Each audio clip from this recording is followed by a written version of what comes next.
Assalamualaikum warahmatullahi wabarakatuh. Kami dari kelompok 7 kelas 16-3 akan mempresentasikan hasil diskusi kami mengenai metabolisme cuprum. Adapun anggota dari kelompok kami yaitu Khalifatun Fuadah, Erlita, Nurul Afifatul Mukminah, Yonanda Januar, Sinta Fitria Anggraeni, Melania Marcella Midang, dan Melin Zita Ubung. Pertama adalah cuprum. Cuprum berasal dari bahasa Latin. Cuprum adalah lambang dari tembaga yang disingkat Cu. Dalam melakukan fungsinya dalam tubuh, cuprum bekerja sama dengan zinc, belerang, dan vitamin C. Dalam tubuh, cuprum ada sekitar 50-120 mg. Dari 1 mg cuprum yang diperoleh dari makanan sehari, sebanyak 35-7% cuprum yang dapat diabsorpsi. Absorpsi utamanya sebagian besar di duodenum, disimpan di otot sebanyak 40%, 15% di hati, 10% di otak, dan 6% di darah. Sisanya terdapat dalam tulang, ginjal, dan jaringan tubuh lain.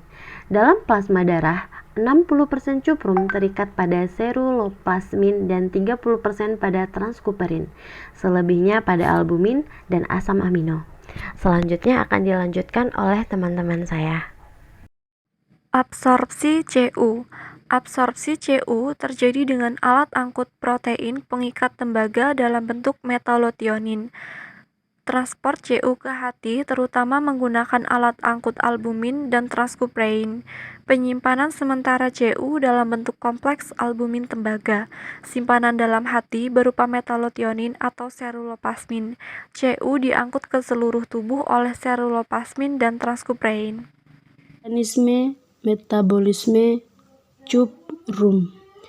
Cu diserap oleh intestin kecil dan diangkut ke hepatosit melalui portal vein.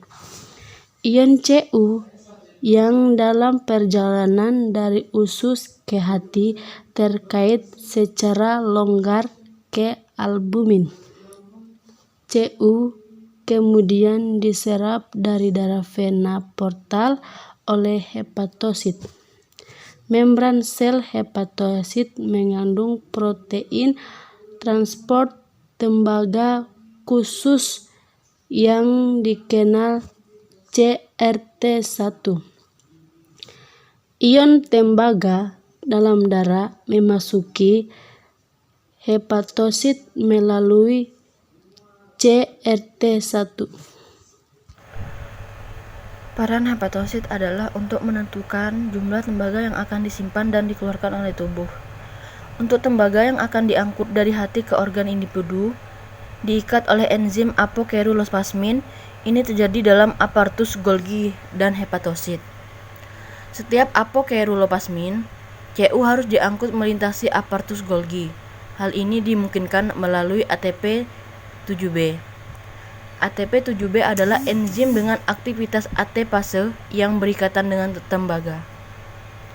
Kerusakan ATP mengakibatkan pelepasan energi, yang kemudian digunakan untuk mengangkut tembaga melintasi membran di aparatus Golgi. Lalu, ion tembaga menempel pada ikatan aposeruloplasmin, yang biasanya mengikat ion Cu.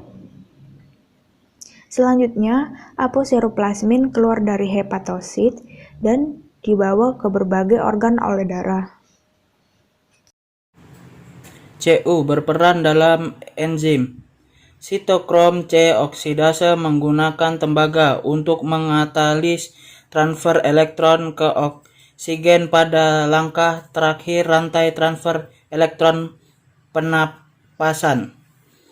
Dikenal juga kelompok 4, superoksida dimutase seperti enzim kunci dalam detoksifasi sel. Ia dapat menetralkan radikal oksigen yaitu radikal bebas superoksida. beta hidroksilase mengatalis konversi dopamin menjadi noradrenalin dan menjadi adrenalin. Tirosinase mengkatalis produk melanin, pigmen yang bertanggung jawab untuk warna kulit.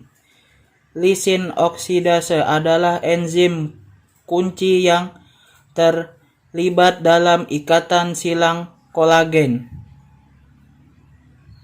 Ceruloplasmin adalah protein pengangkut CU, namun ia juga menunjukkan aktivitas enzimatik. Ceruloplasmin mengkatalis oksidasi besi dari keadaan divalen menjadi trivalen.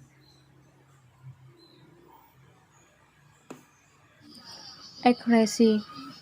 Tembaga yang tidak lagi dibutuhkan diangkut dari Golgi apertus ke saluran empedu di vesikula. Selanjutnya, tembaga dapat dikeluarkan ke dalam empedu dan dieliminasi dari tubuh. Organ ekskresi utama. Empedu, sedikit tembaga dikeluarkan melalui urin, keringat, dan darah haid. Tembaga yang tidak diabsorpsi